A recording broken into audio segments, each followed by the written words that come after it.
Fantastic.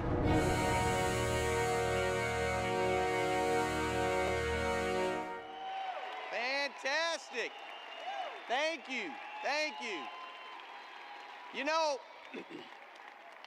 Laura and I were stuck in the financial matrix, and if you haven't watched it, I would encourage you to watch the movie The Matrix. It was as far back, 1999 now. It's one of those movies, though, that has a long shelf life because you can still watch it today, and it's just so relevant because it captures the struggle. The Matrix is a form of control. And in the movie The Matrix, there's this one scene that's so epic. And I felt like as I watched it, and I didn't have all the answers at that point, I still don't have all the answers. I know a little bit more now than I knew when I watched the movie. But I remember as I was watching the scene, I felt, man, that was Lori and me to a T, and maybe it's you and your family. It's a scene where Neo finally tracks down Morpheus and is looking for answers on the Matrix.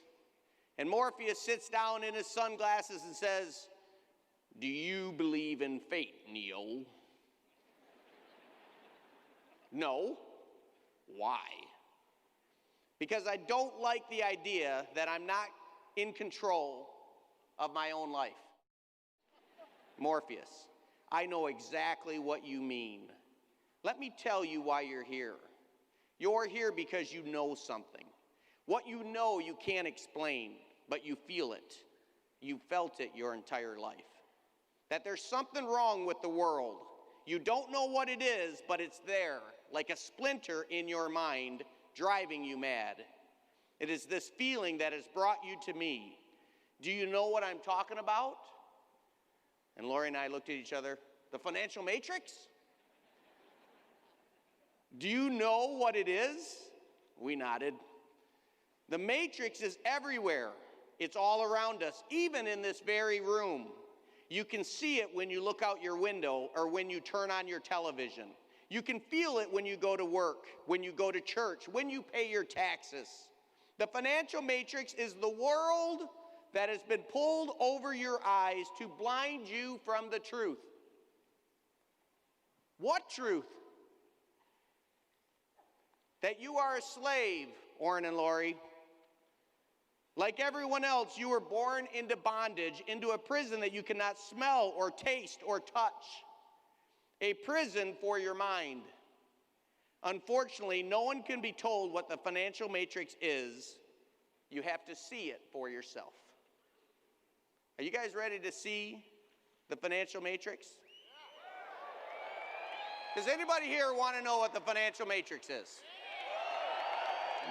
Because if you understand that the financial matrix was not the first form of control, that there's actually been 3 matrices of control that aristocracy in every age has used to control the productive capacity of the masses. I know when I start talking like that, someone says, "He's gone nuts. He's gone crazy," until you analyze the facts. Let me just quote to you from Bertrand de Juvenel, one of the top French philosophers, political philosophers of all time. He wrote a famous book called On Power, used in colleges around the world. And here's what he said, and this was the first big clue. I had some things going on in personal experience in business. Then I started asking better questions, and then I started reading more, and when I found this was the clue that started breaking it open. Here's what he said in his book On Power. This was the clue that started breaking it open. Here's what he said in his book On Power. Whoever does not wish to render history incomprehensible by departmentalizing it into political, economic, or social issues would perhaps take the view that it is in essence a battle of dominant wills fighting in every way they can for the material which is common to everything they construct, the human labor force. Now let me interpret that. The aristocracy or the elites, the dominant wills, the powerful in every age, seek to control the productive capacity of the masses that do not have the power to resist. That goes on in every age. Let me give you an example, one that you learned if you paid attention at all. In high school history, you heard many times about the first 2 matrices of control. You've heard of the physical matrix because the physical matrix was slavery. It's a very simple form of control. It was a very simple, the physical matrix said this: we are stronger than you, so we just conquered your city or conquered your land, and instead of killing you, we're giving you a great deal. You get to be our slave. And what we're going to do is that means now we own you. That's better than getting killed, I guess. So we own you, and since we own you, we own your productive capacity. Anything you do from now on, we're going to take the excess productive capacity outside of just enough to let you live, let you sleep. You get to wake up tomorrow, and you do it again. You are a slave. And if we track back far enough into every family, track back far enough, somewhere way back in time, chances are one of your forefathers or foremothers was enslaved at some point, because the physical matrix was thousands of years of activity. But eventually it fell. The physical matrix finally collapsed when Christianity permeated European society during the Middle Ages. After Rome was starting to fall, Christianity got so permeated into that culture that it became unacceptable for Christians to enslave brothers and sisters in Christ. They're like, man, it's just uncomfortable for me to say that I own someone when I really know I can't own people, since we're all made in the image of God. And because it was no longer accepted, it collapsed. Now watch this. If you go back and read the classical economists, all of the classical economists, Adam Smith, David Ricardo, John Stuart Mill, here's what they will tell you. There are three factors of production. There's labor, land, and capital. Those are the three factors of production. Anything that you see, this building that we're in, this big Coliseum, took labor to build. It took land because it's on land. And it took capital. Somebody had to have some money to build this so that they could rent it out to us. Those are the three factors of production.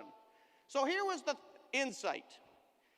If the elites of every age are seeking to control the productive capacity of the masses, they must be doing it through the three factors of production. They must be doing it through labor, they must be doing it through land, or they must be doing it through capital, because those are the only three factors of production. Now, I've already mentioned slavery. That one was pretty straightforward. I own you, therefore I own your labor. But when that one fell, just imagine, let's go here and let's write all three. It's like what's happened is we have captured the playbook of the enemy. Labor, land, and capital. And it's like in the playbook they said, we can't do this one anymore. Let's just take that out. Okay. Is there any way, hey guys, why don't we create a matrix around land?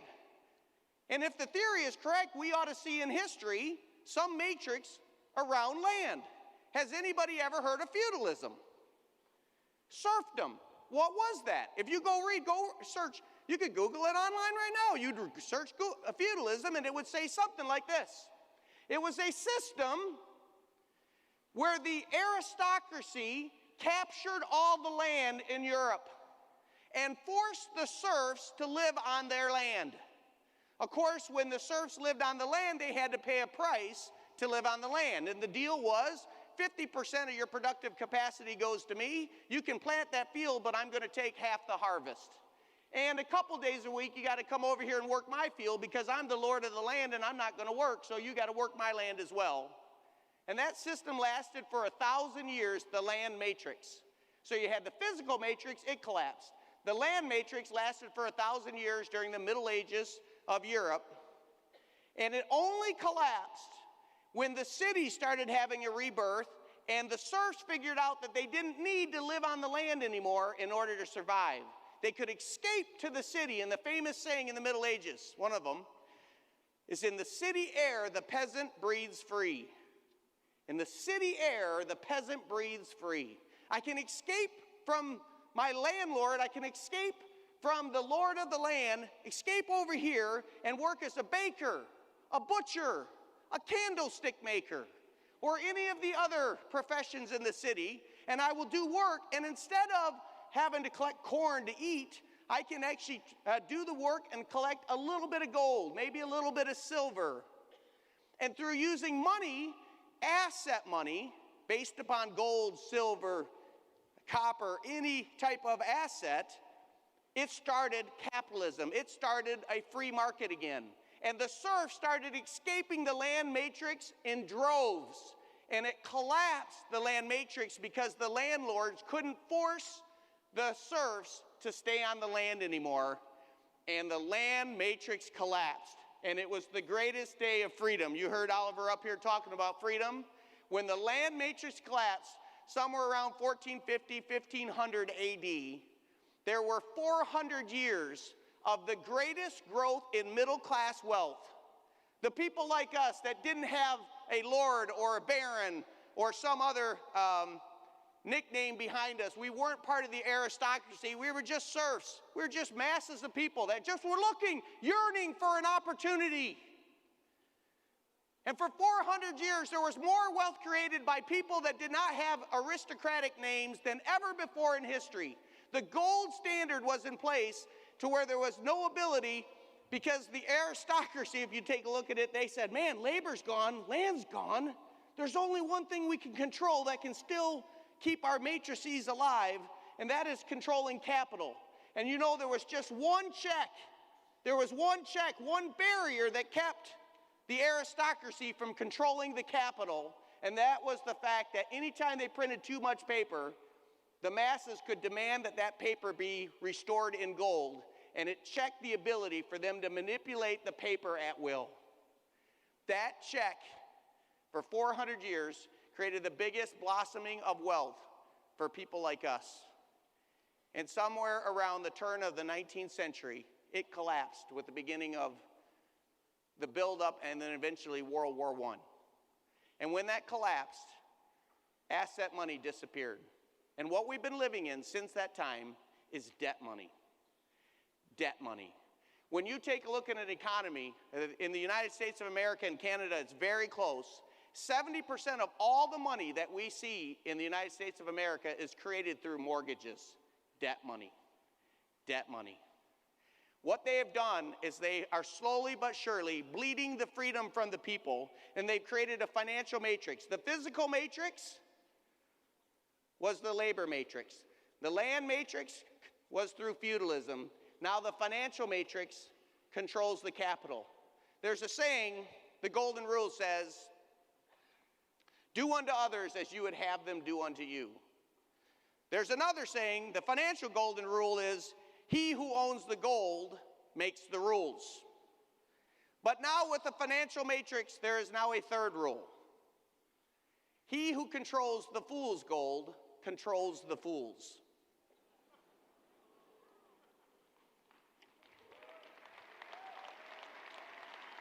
You say, Orin, did you just call me a fool? No, I'm saying we are fools if we allow a system to where they can, if we as all of the people in this room, if we took our money and put it into a bank, and let's say we put $10 million into the banks, and then they took that $10 million and through this system, magical system called fractional reserve banking that was created through the financial matrix, they can take that $10 million and they loan out $100 million. Now think about it. $10 million of real money is turned into $100 million of debt money. That means 90 million of it is just debt money. It's created out of thin air.